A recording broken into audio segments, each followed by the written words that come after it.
this work session to order. This is a work session with the Anchorage Assembly and representatives from the ABC board. We can go around and get everybody's name for the record. Harriet Drummond, Assembly. Paul Holman, Assembly. Mike Gutierrez, Assembly. Patrick Flynn, Assembly. Dick Train, Assembly. Chris Burge, Assembly. Dennis Wheeler, Principal Attorney. John Novak, I'm Assistant Attorney General, Council of ABC Board. Shirley Gifford, Director for the ABC Board. Thank you guys for being here. Appreciate it. Let me get all my colleagues here at the table and we'll get started. Who else do we need?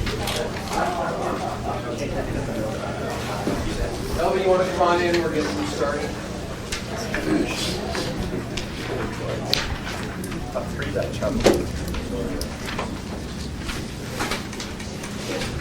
Well, thank you for coming to join us. So, Shirley, how's the ABC board doing these days?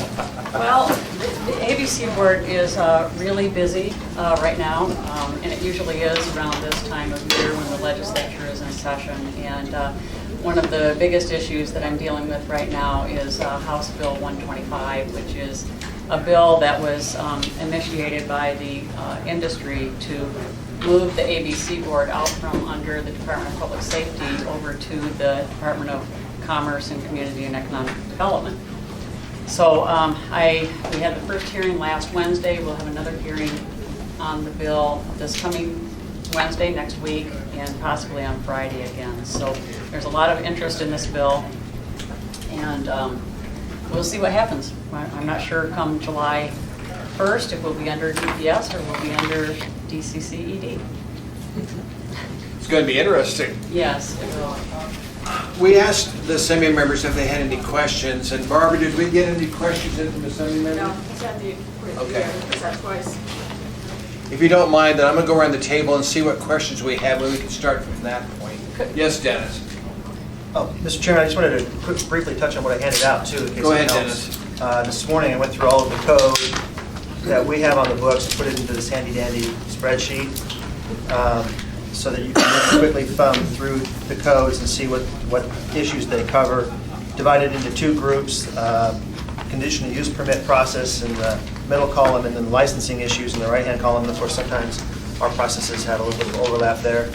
And then two, I found this opinion that Municipal Attorney Boness had done in 2004, which addressed a bunch of questions that were asked at that time. So I've included that as well because some of them might still be topical. And I highlighted some things in there for you that might draw your eye, that might be of interest as well.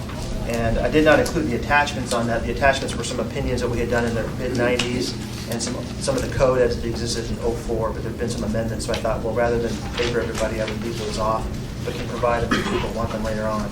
So hopefully that would help too in terms of people being able to find what they're looking for, prompt questions. Okay. Debbie, I'll start with you, ma'am. Thank you. I didn't know if you were aware, but the Assembly approved putting a advisory question on the ballot about mandatory ID check for purchasers at package stores. I just wondered your thoughts, dangers, pluses.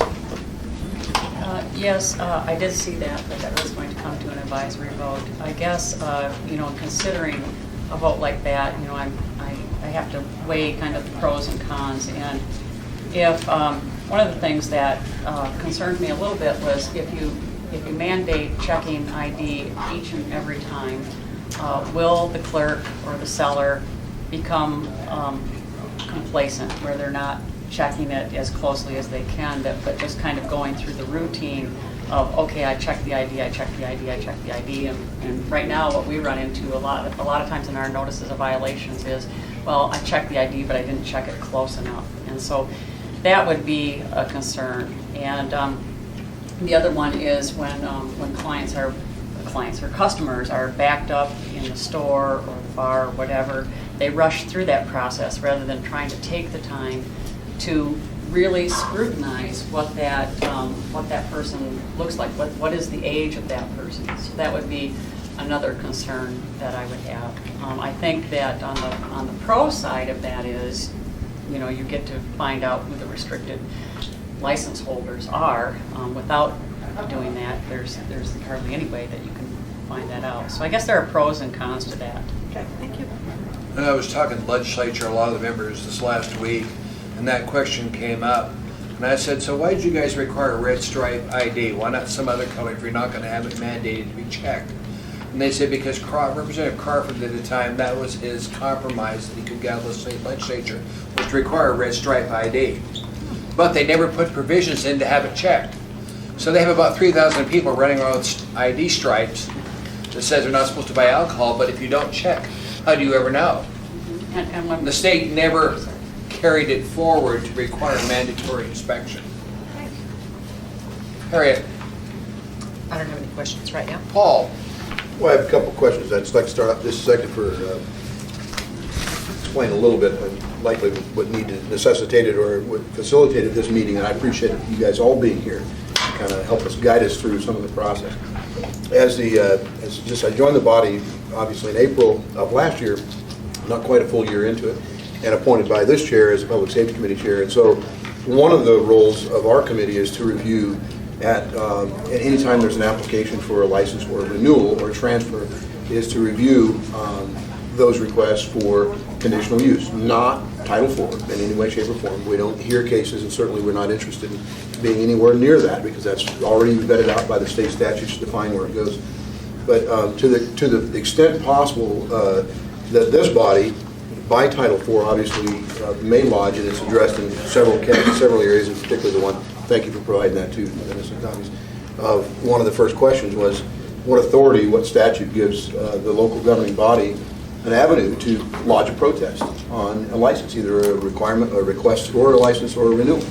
And one of the things that came through, I mean, obviously, and I don't know if Amanda might have the number off the top of her head, I apologize. I don't know how many, I know that it's a biannual request for renewal for licenses, and my guess is somewhere in the neighborhood of 200 licenses were requested this year. Is that We're about it? still in the process, and we have about 260 for this In excess of 200. And I'd like to note that largely, I mean, an overwhelming majority of these license renewals were listed through in multiple form on resolutions by the Assembly and voted with no protest. Went through, sailing back through your process. For lack of better terms, not to make any mistake that we're, by any process, this governing body was a rubber stamp, if you will, to not protest anything. But there were some notice of violations against some of the licensees throughout the year. One of the things that was indicated was, and again it's spelled out in code, and by this explanation by Fred Bonetz, is that you have to show a pattern of concern that you might then bring that licensee before this body and then perhaps lodge a protest on a license pending some conditional use, particularly from the land use perspective for the municipality, because that's where we get involved, is the land use and conditions on that. And there are several licensees, in particular, I'll point out Mr. Flynn's district, package stores in the downtown area per se. We are now, I believe, codified in some of the conditions that, small bottles, cheap liquors and things of that nature that are prohibited by code as a condition to operate. So the question came up of how do we, as a Public Safety Committee and through this local governing body, work through a process that works for everybody. So I guess my question, number one, to you is by just way of explaining that. Are you aware of our process of conditional use hearings and, if you will, hearing from the licensees when it comes to conditional use? And are there any concerns from your agency on how we conduct our process? Oh, thank you. I guess that's the first appreciate question. that.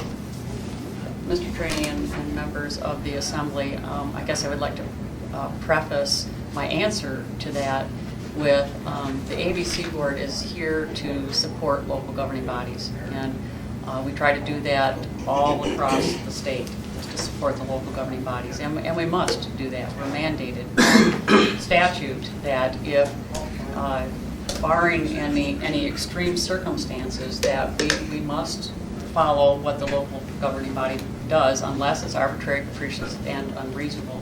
Of course, that definition that's been debated by the Board of Directors on a number of occasions, what is arbitrary, capricious, and unreasonable. And we've had, I sat on the Board of Directors for 3.5 years prior to being appointed to the as director, and we had one case where the board overturned a local governing body saying that it was arbitrary, capricious, and unreasonable, and the majority of the members felt like it was a personality issue and not specific to the license. So I am,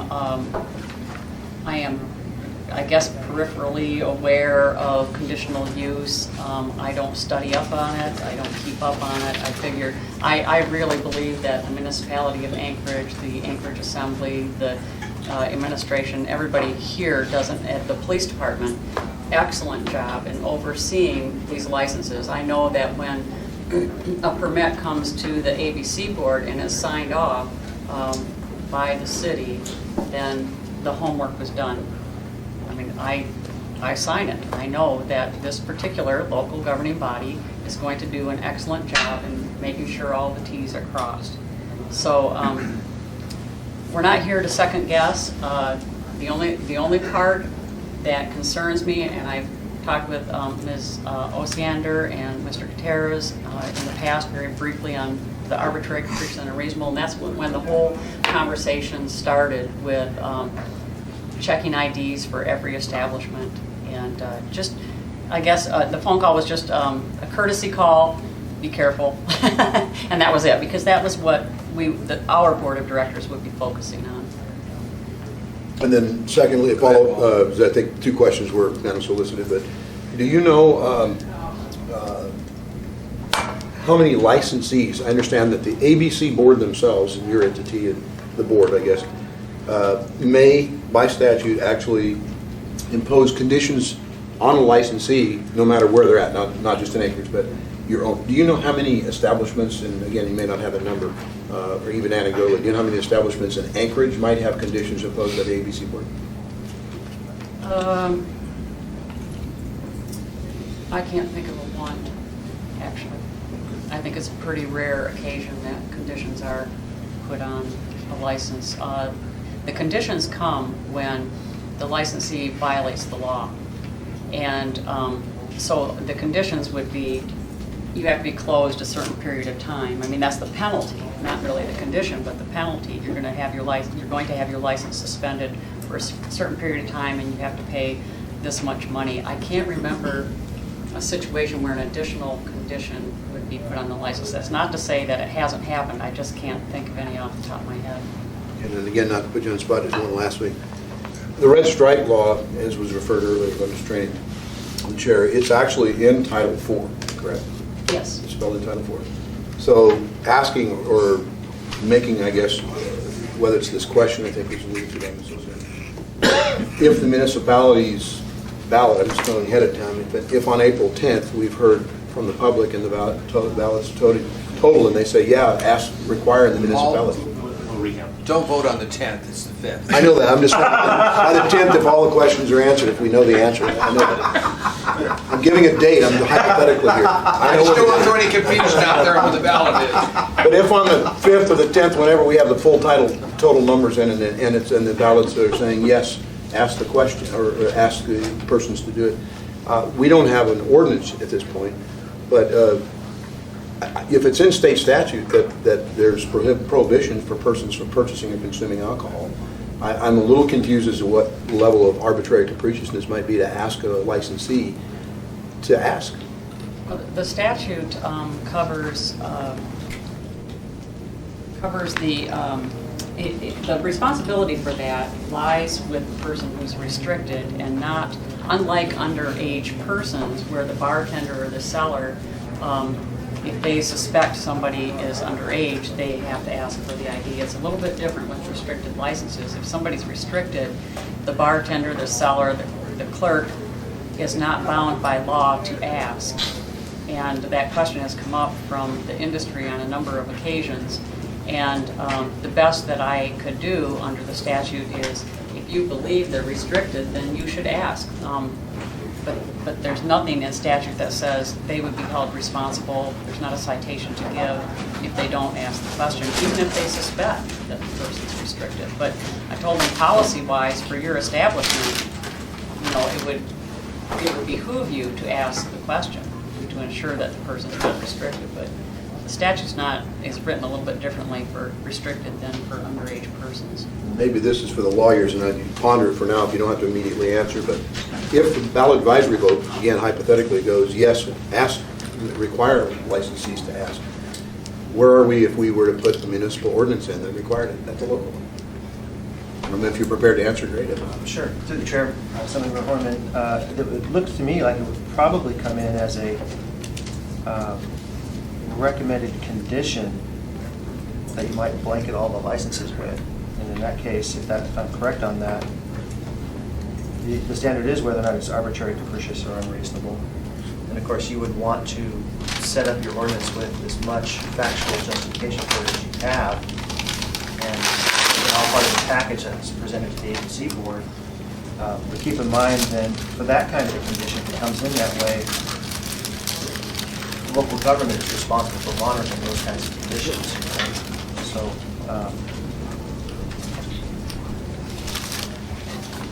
I can, the question of whether you found arbitrary, capricious, and unreasonable comes down to a vote.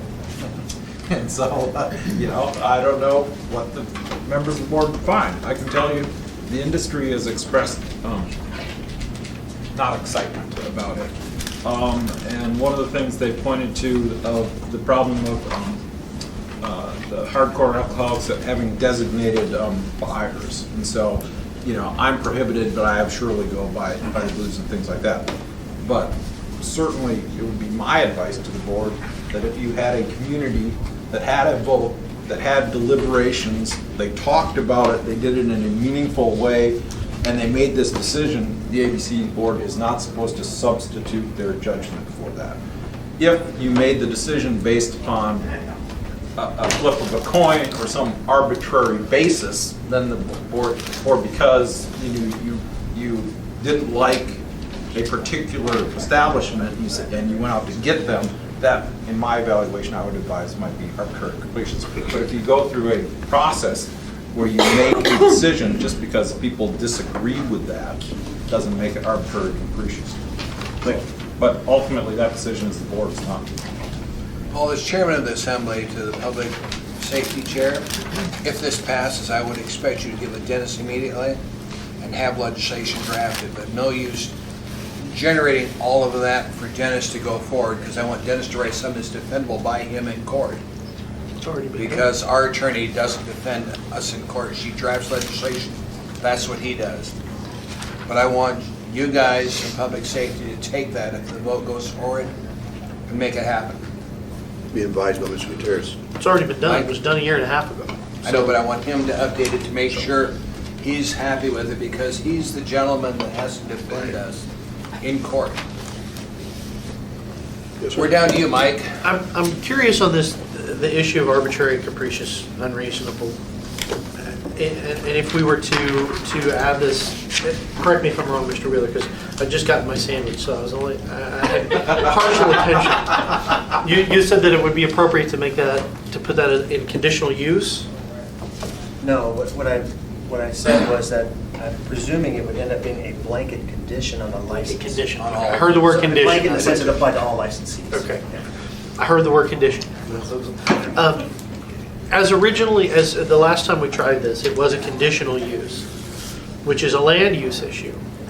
And what I'm curious of is if we were to say to go to the conditional use route and place this as a conditional use on all of the licensees, not to, forgive me for the way this is going to sound, and I don't mean it this way, but what jurisdiction would the ABC board even have over that? What in statute gives ABC any authority over municipal land use issues? Wouldn't be attached to their license, would be attached to their conditional use for that, for their premises. If I might, I think what I would do is draw your attention to page 7 of this opinion that I highlighted. And this is I'll say it straightforwardly, it's a gray area here when you start to try to mix a land use concept with operational licensing. And I think what this paragraph indicates is that you've got to be aware that the further you would get away from lighting and parking and landscaping and those sorts of things, the less you're under Title 21 standards. And it begins to beg the question as to whether or not state statutes that govern licensing might, in effect, at some point preempt what you're trying to do through land use, because you've shifted into this operational aspect. And I don't know that there's a bright line. I'm saying this is a cautionary note. That was a good answer. That was what I wanted to hear. Thank you. Anything else, Mike? Nope, that's LB, it. ma'am? Thank you, Mr. Chairman. Pat? Thank you, Mr. Chairman. So I think, if I heard you correctly, there have not been any NOVs issued for a red stripe license holder buying alcohol because there is no provision in state law for you to issue one. Through the chair, yes, sir, that's correct. Talked to a couple of industry representatives. I know several of those chains here in Anchorage have instituted universal ID check in their stores just voluntarily. They figured, just for whatever reason, they decided to do it. Are you aware of any of those stores receiving a notice of violation for selling to an underage person since they've implemented those policies? That would be, to the chair, Mr. Flynn, I would be happy to research that. I don't know that off the top of my head, but that's a very interesting question and one that I can research. It'd be helpful. And I apologize for not getting them to you ahead of time, but you might have to contact them and find out when they instituted it, because I'm sure everyone did it on the same day. And I'm sorry, Mr. Flynn, the information that I may not have at my fingertips are those establishments that have instituted that as policy. If the municipality has that information, I would appreciate it. I know Fred Meyer and Tesoro have. I believe Oak and Keg as well. Oak and Keg, I think yeah. those are the three that we're aware of. Holiday, maybe. Holiday, maybe? Okay, I don't know about Holiday. Fred Meyer, Tesoro, Holiday, and Oaken Cake, did you say? Yeah, Holiday had the first one. They had a notice up on a couple that I've seen. Oh, okay. It's like they're co-located with Brown Jug over here. Never mind, doesn't matter. And then, when you're done writing that down. Okay, thank you very much. Could you give us some examples of licensees that the ABC board has declined to renew or issue a license to? Has that happened in recent memory? When there's been protests, I'm sorry. Has the ABC board not issued a license of its own volition in recent memory?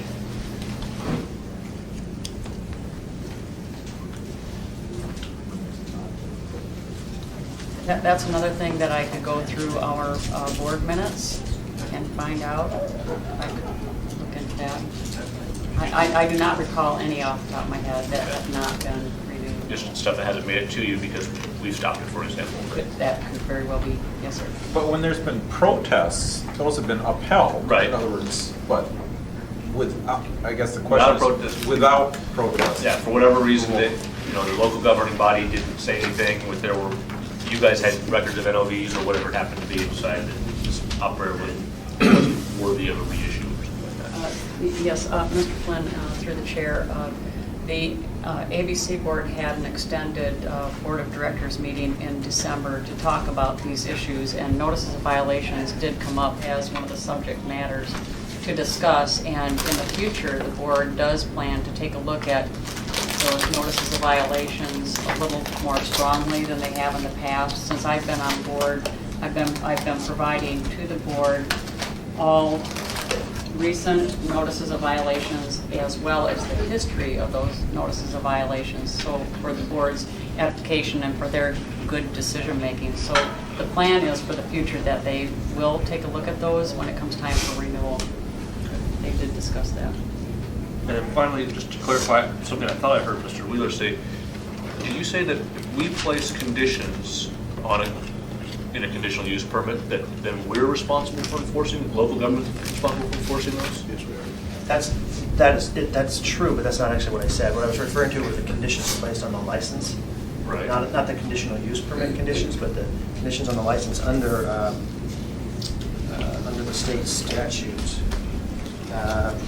411, 480, and actually I put the state statute and the regs, I put those on the table too at the very end.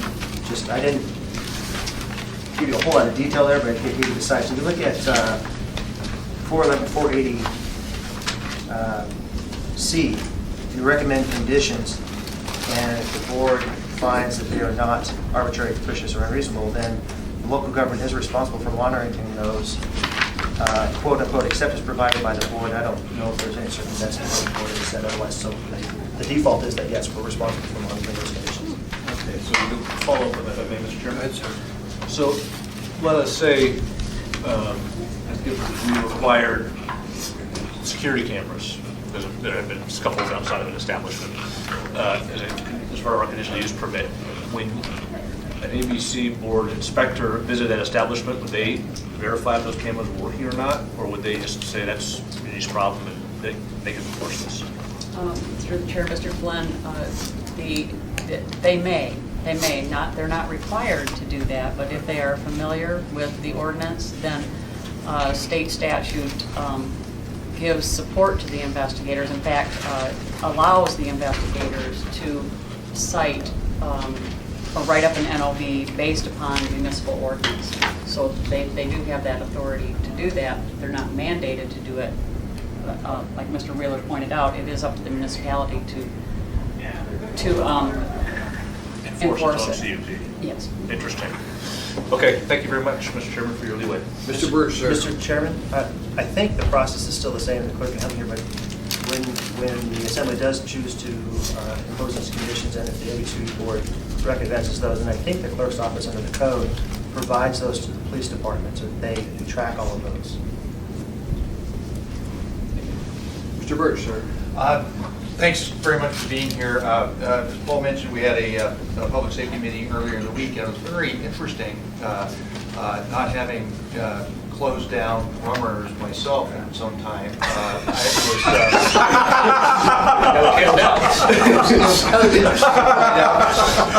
It was interesting to find out that they have metal detectors, and they're actually looking at the gentleman at Rum Runners, the owner came and was talking about the processes they've implemented. And one that struck me as kind of interesting was that they're looking at scanning the driver's license because there's a barcode in the back.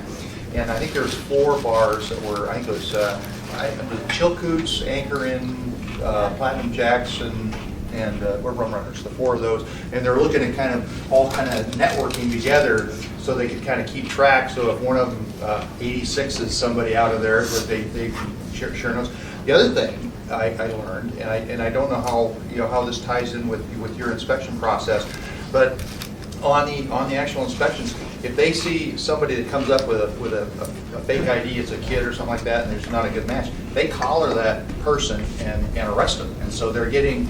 So what happens is you're getting. You have to kind of look at which police. When you have an officer show up at the establishment, you have to recognize whether that was a request or not, or whether it was specifically he was called in there.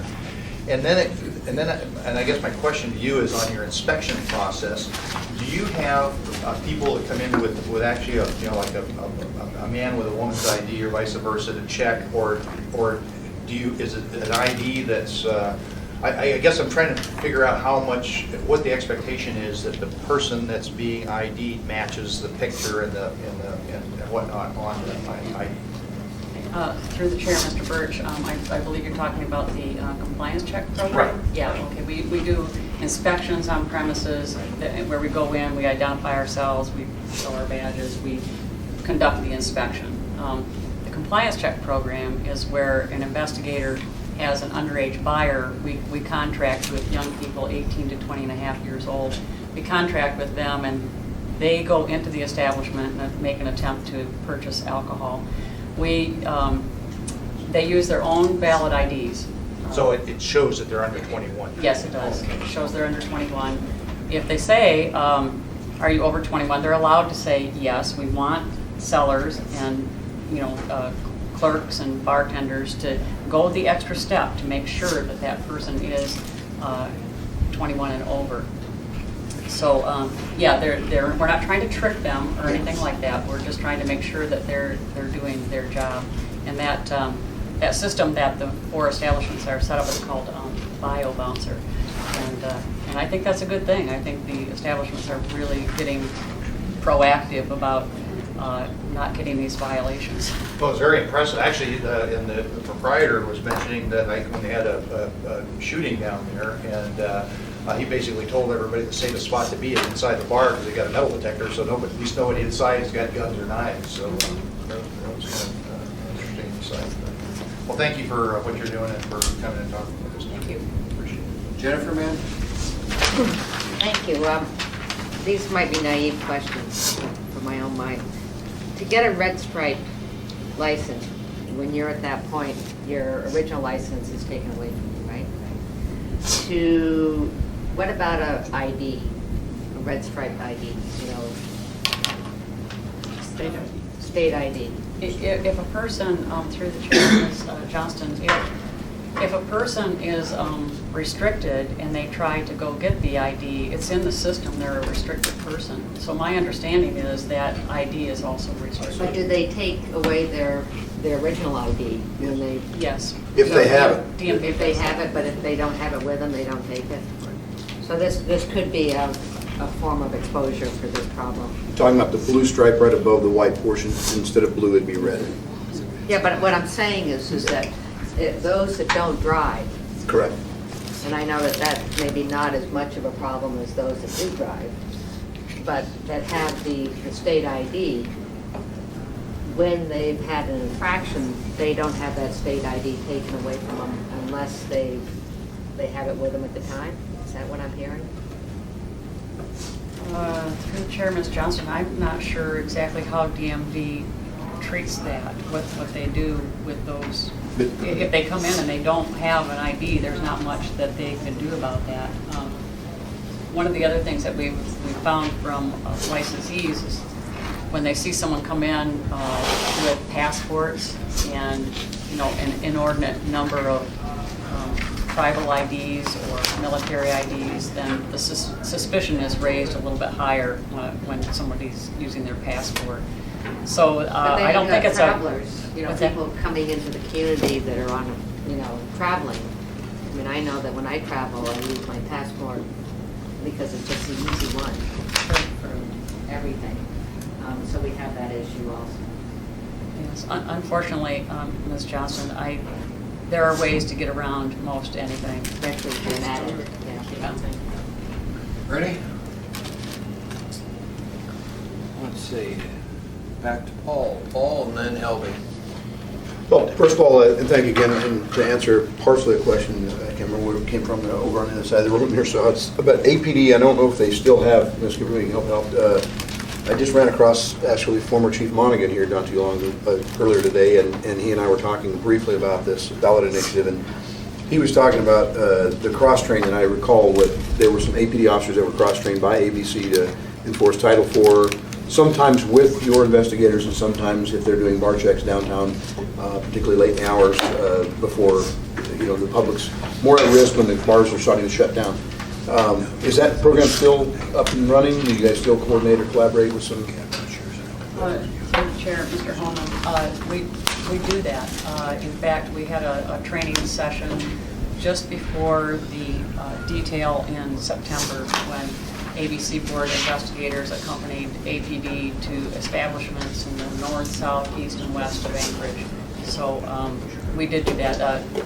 Investigators went in and briefed APD as a refresher course. Many of them know Title IV fairly well, but it was a refresher course. So we do that. It's not systematically or scheduled or anything like that, but when it's requested, we do that. Perfect. And then just a little background, so some even folks on the body here, Mayor.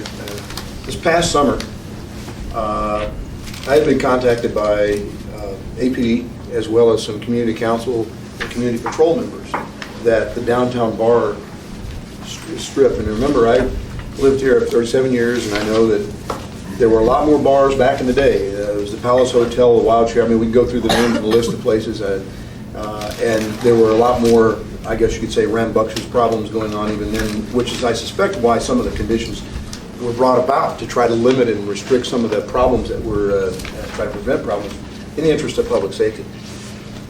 I went down basically, frankly, to look at what I call the hot dog wars. They had some hot dog stands that were operating late into the night, including at closing time. And darn if I didn't find out that there was some whole bid process through our purchasing department for these hot dog vendors.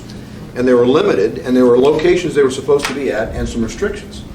And most of them were supposed to be shut down by either 10 or midnight, 10 p.m. or midnight, and they were out after hours. So further digging found out that some of these places were actually what I call subletting. They were taking the opening of an adjacent business to the bar, and they were using their door stoop, if you will, to bring sometimes their little charcoal grill and their hot dogs and their buns and their condiments. And they're standing out right next to the bars as the people are coming in and out. And particularly at bar break, it was posing a huge public safety risk. People shoving, pushing, yelling, stumbling, as you can imagine. Fights even breaking out because who cut in line for waiting for the hot dog. And so that's how my exposure to what was going on in the downtown. Then to find out people were literally coming out of some of the establishments, and particularly one that made the news in a couple cases was one lady who actually fell onto the street at 4th Avenue between some bars, and then got up, made her way towards the front of Rum Runners, and passed out right in front of their business. And I remember distinctly a doorman actually saying, "Can you get her away from here," so to speak. So, in the interest of what I call public safety's issue, we had the shooting, of course, outside of Rum Runners on 4th Avenue, and recently the body we did a resolution recognizing Officer Rivera's heroic action on that. So, in the interest of public safety and what we consider, I think, preventable, to the extent possible, preventable incidents such as over-serving and having TAMS card and training with their employees, and of course, obviously making sure that people who aren't supposed to be drinking aren't drinking. And I think, by and large, I'd like to think that our process is working pretty well. But I just ask that if you see any issues that might be of help for us to be able to do better at what we're doing, and vice versa, anything we can do to help you to make it much more clear, or no ambiguities when it comes to the ABC actions, I'm open to that. I really would be receptive to that. And that goes for any of the members of this body, because downtown isn't necessarily my district, and public safety is obviously an issue that's citywide. So thank you. I just want to make that. Thank you. No, first off, I just want to say thank you very much for being here. This is a really good education. And I also want to thank Dennis for resurrecting this. This is really great, and I'll keep it handy. And I had the opportunity to be behind somebody from the ABC who was flashing, whatever you call it, an ID. What was it? Credentials. Anyway, a stain or whatever it's called. I happened to be behind somebody, and I'm just watching this person, and it was interesting. It really was. But my question is, when you do a compliance check, what are you looking for? What are you checking?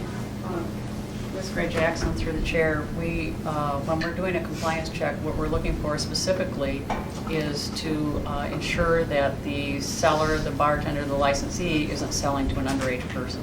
That's the totality of. Okay. Excuse me. So you're talking about compliance checks like in bars. Do you do? I thought you do compliance checks in liquor stores too. We do them in liquor stores, package stores, the restaurant eating places, so we eat the restaurants, we're just going through the bars, package stores, and clubs. Okay, so I thought I heard you say that when you do a compliance check, you announce that you're from the ABC board. Oh, I'm sorry, that's for inspections. Oh, okay, Yeah, thank you. our two functions, really, when we're going into bars, is either an inspection or a compliance check. Well, actually, there are three, because sometimes we do walkthroughs. Walkthroughs include looking for people who are have been overserved. Okay, so then an inspection, what are you looking for when you do an inspection? In a liquor store? In an inspection, we'll be looking for things like, do they have their signs up and posted where they're supposed to be posted? What are some other things in liquor stores? Safety issues. Make sure aisles are clear and people can get through. In restaurants, we look for health safety health issues. Is the kitchen clean? There's a whole list that the inspectors bring in. The investigators doing inspections bring that list in, and they go through the list and check mark all the things that they're supposed to. Okay, so in restaurants, some of the things that you inspect are the same type of things that the health department inspect. Yes. Okay, thank you. Thank you, Mr. Chairman. Thank you, ma'am. Mr. Terrace? Actually, my questions have been answered, Mr. Chairman. And Chris? I'm good, Second shot. thanks. Mr. Do you guys have any questions for us? I think Ms. Drummond has one more question. Harriet, I'm sorry, did I Keep miss raising you? my hand. You know, so much of this depends on history. Those of you who were here a couple of years ago will remember I got all excited about the transfer of a liquor license to a guy named Laverne Thacker. Are you familiar with Laverne Thacker? So I'm very familiar with him because I was involved in the North Star Community Council and I think the Spinard Community Council at the time when he ran a liquor store on 8th Street between Northern Lights and Fireweed. I think we had 40 people come out to testify against the renewal of this liquor license because this guy was such a bad operator that we got the assembly to protest and to deny the renewal, or I think it was the ABC board gets to deny the renewal. Well, a couple of summers ago, he comes before the assembly, and I'm reading every page of these liquor license applications because there's his name, and I said, Laverne Thacker. I said, that guy is the one we shut down in 1998 or 99, and he's applying for a liquor license. Oh my God. We put a stop to it right there. We called him before the Public Safety Committee. He came with his lawyer and he said he's merely trying to acquire the license back from somebody who owes him money in order to sell the license. And he had no intent of ever operating a liquor license in Anchorage again. And he was real specific. He said in Anchorage because we were watching out for this guy and we knew that he was not a good operator and he was never going to operate in Anchorage again. But my concern for you is, what if he wants to open a liquor store in Fairbanks or in Glen Allen or in Wasilla and nobody up there knows this guy's history and he operates and proceeds to serve inebriated people like he did in Midtown? Who's got the history on operators like that and how we may not have jurisdiction, but I sure would want to know, especially when he said, I'm never going to operate a liquor license in Anchorage again. He was pretty specific. But it almost sounded like a threat. He said, I might take it somewhere else and operate. Through the chair, Ms. Drummond, the history is kept by me, actually. So whenever all licenses, all renewals, transfers, and new applicants must be approved by the board of directors, and it's incumbent upon me to provide the history on that. And Mr. Thacker is known to the ABC board as well, and currently he's in a bankruptcy lawsuit trying to hang on to and obtain licenses. So until we hear from the court, nothing is happening on those licenses. I mean, it's in bankruptcy court. So, But you do have the history running back on him. Yes, That's his files on my desk. How far back does that history run? Not necessarily on him, but on any. Those files don't go away. Well, I shouldn't say that. In 30 years, they'll go away. So every 30 years, a license, if it's been dead for a time, that for those 30 years, then that license eventually goes away. But before I came to the ABC board, whenever a license would get transferred, they would assign a brand new number to it. And the tracking was almost impossible when you start assigning those new numbers. Now, when you assign a number to a license, that number stays with them no matter who owns that license, so that we can maintain that kind of history. Thanks. You guys have any questions for us? We invited you here, but I want to know if you have any questions for us. I mean, I've only been counsel here to public safety, I guess, for a couple of years, but I mean, in the short time I've been there, the only thing I would encourage you to do is not miss the deadlines for protesting licenses, because absent protests, I mean, they're going to get approved. I mean, they go on consent agendas and they're done in one fell swoop. And so we're familiar with consent agenda items. That's why we missed. And so, and I mean, and really, the idea on not just Anchorage, but we go out and recently in Western Alaska, Bethel is, and the board really is interested in, this is a local decision, and the whole statutory framework is designed to have these be local decisions.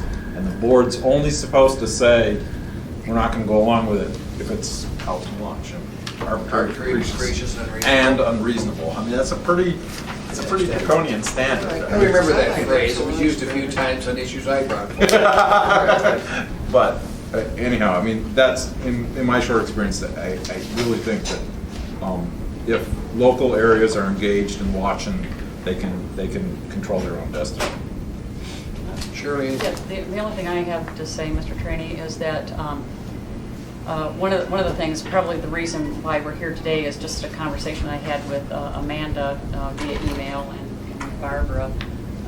One that came to my attention was a woman who furnished alcohol to a minor. She didn't have her TAMS card, and then I saw where there was some action being taken by the assembly after she'd already been convicted in court, and then also penalized by the ABC board. So I just had a concern with how much any one of us puts on a licensee. We're here, at the ABC board to ensure that those people who are qualified to have licenses, who are responsible, and it's not against public interest that they have them. Our approach, our philosophical approach, and our approach is how do we help this person operate their business with this legalized product. And so I guess that would be my only comment, is how much do we penalize them especially when you get them in court and they're remorseful and they get their TAMS card before they ever go to court, and they admit their error, and and this is for first time. I mean, I'm not talking about second or third or fourth time. It's that would be my only concern. But in looking at those, then Amanda had asked for any subsequent violations or notice of violations, and of course we provide those, absolutely. And not any of those in the list had already been before the board of directors. So I like it that the municipality, or the Anchorage Assembly and the municipality, is looking at those pretty closely. Good. Well, Amanda, thank you very much for everybody. Your name keeps coming up. Thank you for helping us with this process. Happy birthday. Happy birthday. She's old enough to buy liquor now. Debbie. What'd you say, Harriet? She's old enough to buy liquor now. Are you old enough to buy liquor now? Do we have to take you out of this process? Debbie, anything? Paul? Harriet? Oh. Anybody? The issue on just to explain a little bit, and I guess to the body we know, after conferring with Assembly Council, and what role does the municipality or the Assembly work on that type of violation? Not to rehear the matter or anything, but to make sure, because we get notice of violations, but we don't get the close the loop story. We don't get the Paul Harvey version, so we don't know what action's been taken. It's not our role, but what we don't know is that did they demonstrate that they have actually received that TAMS card? Because yes, and in most cases they do, or they've left their employment and they moved on. So to demonstrate is all the municipality required is just a conditional protest pending demonstration that they have achieved what is in Title 10, by the way, in the municipal code. And then secondly, Mr. Coffey attended this last hearing, who, by the way, was on this body, was in Public Safety's committee and worked with these ordinances, and was very pleased with the process, and actually was very happy to come through and be able to demonstrate that they have been taking responsible actions at this establishment. Mike? Couple of quick comments. First, just to acknowledge, what you do is a complicated task. I know we have much more restricted laws here. About 20 years ago, I was a bartender when I was a kid back in Indiana, and to be a bartender, all I had to do was mail a form and $20 to the Secretary of State's office. I got a license back in the mail. That was it, and it's much more complicated here, and so I understand that. Mr. Birch referenced the electronic scan system that Rum Runners told us about yesterday, which is fascinating, absolutely, and really, really encouraging. And I just wanted to comment to Assembly members, I think if there's some way we can incentivize that and help them with that, then we should, because they're really being very proactive on that issue, and there are only, 4 of them at the moment, but if we could incentivize that in some way to make it worthwhile for others to do it too, I think they'd all benefit from it, and so would the entire city. Thank you. Elby, last comment Thank you, Mr. before I shut the Chairman. meeting down. What Mr. Gutierrez failed to tell you when he got his bartending license that he was only 14. Thank you very much for being here. Appreciate it. I don't know the questions. Thank you for joining. The statute of limitations has run out on that. Just kidding, just kidding. That was great, Elby. That was good. Does anybody want any more of the staff reports? Thank you.